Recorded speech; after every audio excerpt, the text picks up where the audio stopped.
If you need to replace the spout, you will actually receive the newer spout 3926R. This is your old spout with an added extra small white PTFE ring for increased stability. You can see that the new spout is longer in length than your spout. This will present no issues to you. You will be able to fit this spout into your tap that took that spout.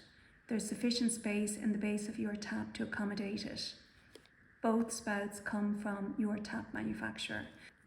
If you need to just replace the O-ring kit, which is the 1425R O-ring kit. If you're not sure what tap spout you have or what O-ring kit you need, then just email sales@tapsandsinksonline.co.uk and be sure to include a picture of your own tap together with any other information you might have, such as the approximate date that it was put into your kitchen.